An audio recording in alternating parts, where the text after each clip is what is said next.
Assalamualaikum warahmatullahi wabarakatuh. Berjumpa lagi dengan Bapak Ahmad Hadi Mustaka. Kali ini kita akan belajar tentang strategi dakwah Rasulullah Shallallahu Alaihi Wasallam di kota Madinah.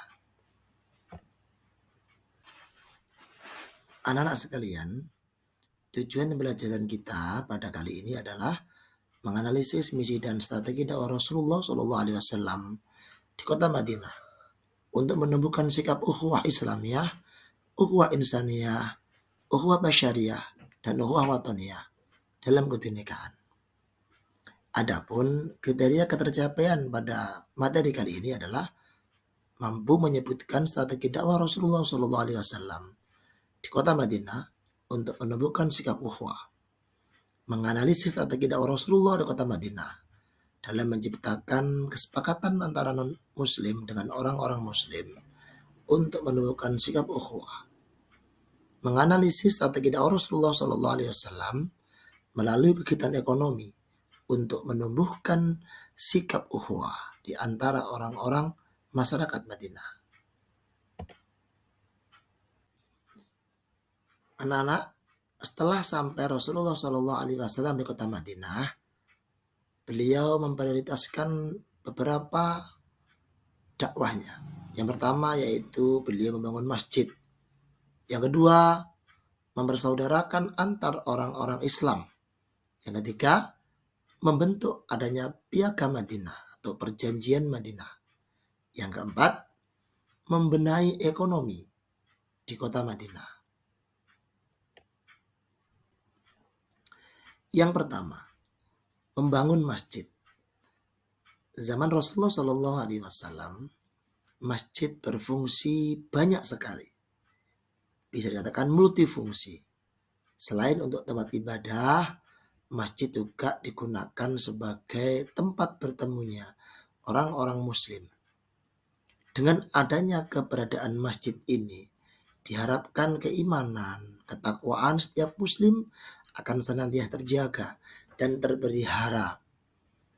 Adapun Masjid Madinah ini dibangun di atas tanah milik kedua anak yatim yang bernama Sahal dan Suhel. Fungsi masjid yang begitu banyak, selain digunakan untuk tempat ibadah, juga digunakan untuk kegiatan pendidikan, pengajaran keagamaan, bahkan digunakan untuk mengadili berbagai macam perkara yang timbul di masyarakat Madinah. Musyawarah dari segala hal. Bahkan masjid digunakan untuk tempat tinggal bagi orang-orang fakir atau miskin yang belum memiliki rumah.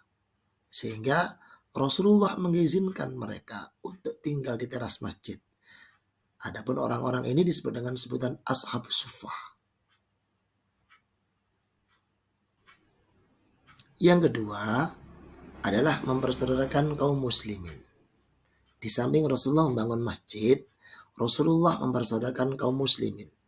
Langkah nyatanya adalah Rasulullah menyaudarakan orang-orang yang berasal di kota Makkah, yaitu orang-orang yang berhijrah ke kota Madinah dengan sebutan muhajirin, dengan orang-orang muslim Madinah yang sudah menolong, menyambut kedatangan orang-orang muhajirin yang kita sebut dengan sebutan kaum Ansor.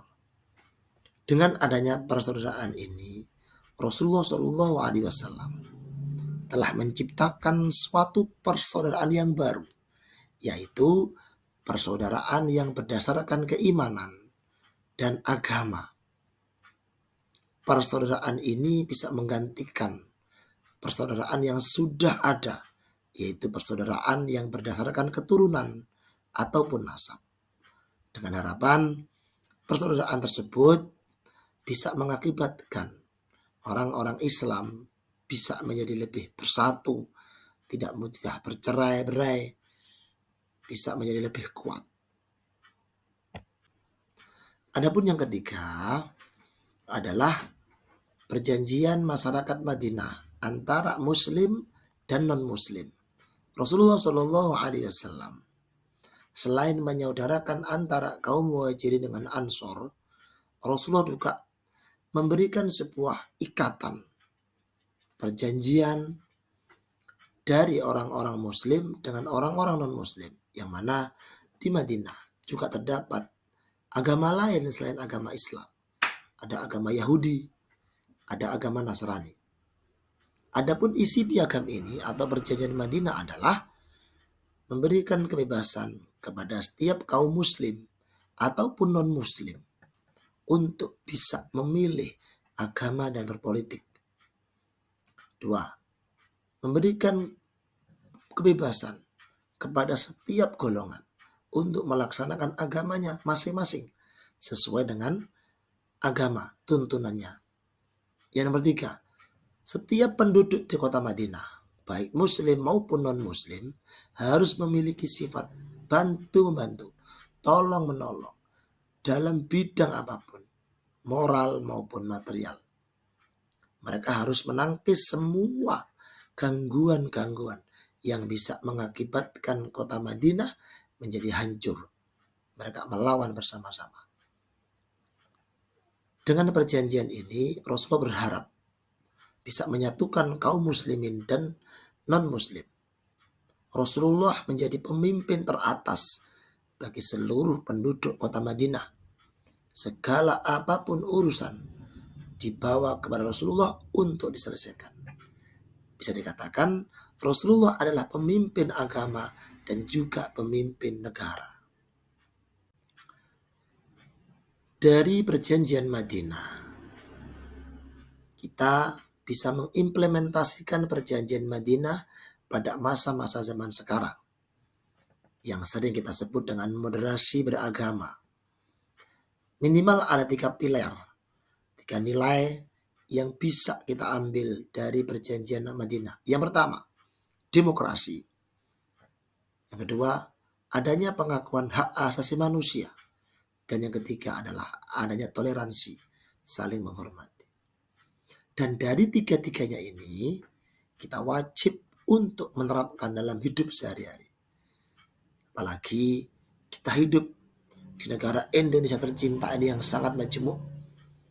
Terdapat berbagai macam ras dan suku juga agama, etnis, dari Sabang sampai Merauke. Mungkin anak-anak bisa mengimplementasikan nilai-nilai dari perjanjian Madinah ini. Dengan cara yang pertama, mencari dulu apa kira-kira di lingkungan saya yang sudah terdapat implementasi perjanjian Madinah. Mungkin dari demokrasinya, pengakuan hak asasi manusianya, ataupun toleransinya. Misalnya di madrasah kita memilih ketua OSIM dengan cara demokrasi memilih. Di kampung kita melihat adanya orang tua kita memilih PRT, memilih ketua RW. Sedangkan toleransi di sini kita bisa lihat kita bisa menghargai sama kaum muslim yang berbeda keagamaannya, cara beragamanya berbeda. Kita harus menghormati. Ataupun orang non-muslim yang berbeda agama dan keyakinan dengan kita. Adapun yang keempat, Rasulullah Shallallahu Alaihi Wasallam dalam berdakwah di kota Madinah juga tidak ketinggalan mensejahterakan masyarakat Madinah dengan jalan sektor ekonomi. Rasulullah membangun pasar yang muslim, pasar yang islami dengan mengedepankan prinsip-prinsip dasar dalam pengelolaan perekonomian yang mana sedikit demi sedikit telah ditanamkan Rasulullah SAW kepada penduduk Madinah, yaitu prinsip-prinsip Islami. Karakter umum dari pegangan Islam pada masa itu adalah komitmen yang tinggi terhadap etika dan norma, serta perhatian yang sangat tinggi terhadap keadilan dan pemerataan kekayaan. Ada beberapa karakteristik perekonomian Madinah pada masa Rasulullah SAW. Perekonomian Islam bertujuan mewujudkan kesejahteraan masyarakat. Perekonomian Islam berusaha dan bertujuan menghilangkan sistem yang zalim, seperti adanya riba yang sudah dipraktekkan sejak sebelum datangnya Islam. Ekonomi ini dibangun di atas rasa kebersamaan dan persaudaraan antar masyarakat. Kekayaan yang dimiliki tidak boleh ditimbun, namun harus diputar sehingga tercipta pergerakan perekonomian yang kondusif dan stabil di kota Madinah. Karakteristik perekonomian pada masa Rasulullah yang selanjutnya adalah mengeksploitasi dalam bentuk apapun, termasuk riba, harus dihilangkan dan diganti dengan sistem ekonomi yang islami. Redistribusi kekayaan dengan cara diadakannya sodakoh, zakat, ataupun hibah dapat memberikan berbagai konflik individu dan merupakan bisa menimbulkan mempersatukan tali persaudaraan. Yang selanjutnya adalah menetapkan berbagai bentuk sedekah, baik yang sifatnya wajib maupun yang sifatnya sukarela.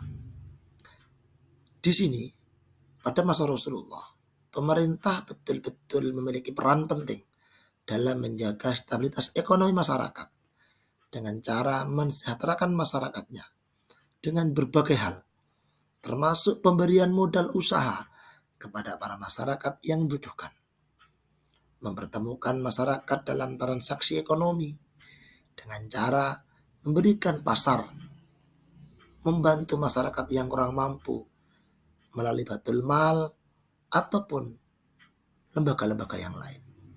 Adapun sumber perekonomian pada masa Rasulullah SAW adalah adanya jizyah, pajak dari orang-orang non-muslim yang hidup di kota Madinah, rampasan perang atau ghanimah, zakat, sedekah yang dikumpulkan di dalam Baitul Mal, dan itu bisa disalurkan kepada orang-orang yang membutuhkan sesuai dengan ketentuan yang berlaku pada zaman Rasulullah SAW. Anak-anak, demikian tadi sekilas tentang pembahasan strategi dakwah Rasulullah SAW di kota Madinah. Semoga materi yang Bapak sampaikan ada guna dan manfaatnya yang untuk kita praktekkan di kehidupan sehari-hari. Terima kasih. Sekian dari kami. Assalamualaikum warahmatullahi wabarakatuh.